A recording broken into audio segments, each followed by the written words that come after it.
Thanks, Charlie. Our next guest is in the building. It's Oprah! Guess who's out of retirement?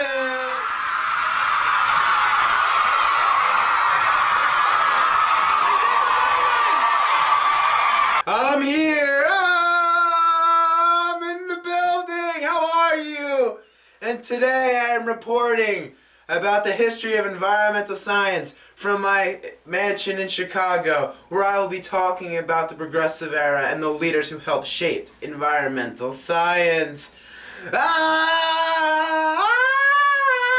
By 1890, the American government closed the frontier to the west. Later that year, Yosemite National Park and General Grant National Parks were authorized by Congress, and Sequoia National Park was also established September 25th, 1890. And then in 1891, Congress passed the Forest Reserve Act, which designated 17.5 million acres of forest land by 1893. On June 4th, 1892, John Muir, Robert Underwood Johnson, and William Colby founded the Sierra Club, as their motto stood, "To do something for the wilderness and make the mountains glad."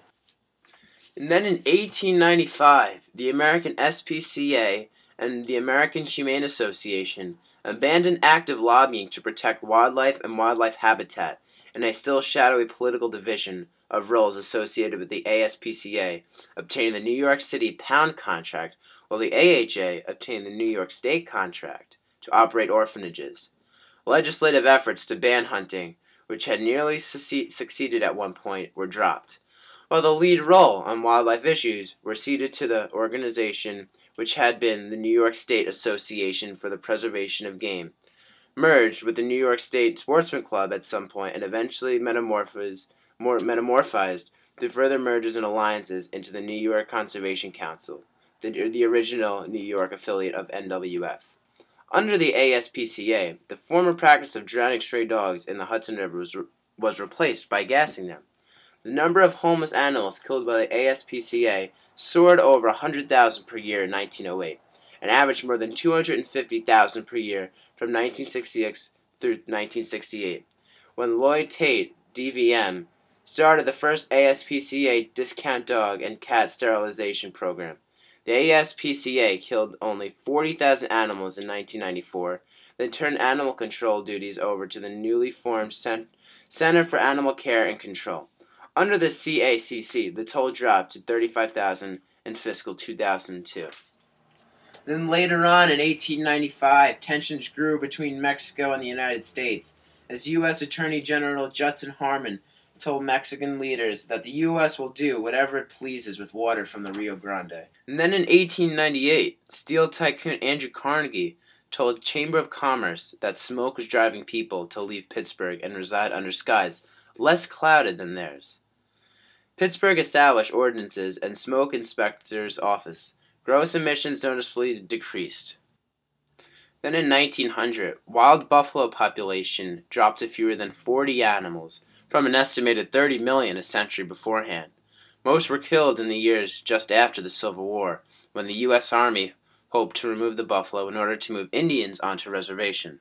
On December 3, 1901, President Teddy Roosevelt messaged Congress his intentions for forest and water conservation and reclamation.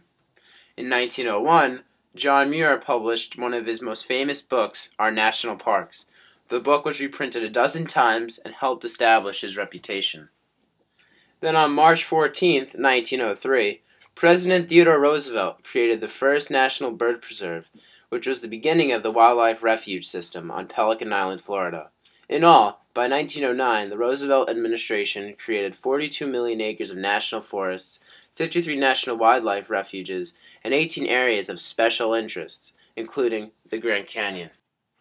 Then in 1904, Ida Tarbell's book, The History of Standard Oil, exposed John D. Rockefeller's business methods and added to the argument for controlling monopolies through stronger antitrust laws. Also in 1904, Upton Sinclair's book, The Jungle, described the injustices faced by ordinary people at the hands of corporations, especially the meatpacking industries. In this book, he also described the smoke from the great chimneys of Packingtown, Chicago, as an example for his argument. 1907 marked the year in which air pollution lawsuits began to arise in the Supreme Court. In various decisions through 1915, the court decided to limit the amount of sulfur and other noxious fumes that could emerge from the Tennessee Copper Corporation, following a suit by the state of Georgia.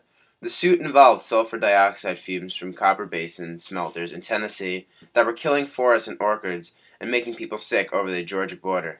The state of Tennessee refused to move against the copper companies and disputed Georgia's right to interfere. Georgia sued in 1907 and won in 1915 after investigation and attempts to reduce the pollution, including a court-mandated reduction and mandatory inspections by a Vanderbilt University professor. The majority opinion was delivered by a clearly indignant Chief Justice Oliver Wendell Holmes. Okay, America, that was my segment tonight on 60 Minutes. I hope I enlightened you enough about environmental science, and I was happy to share my experiences and the knowledge that I have about the subject.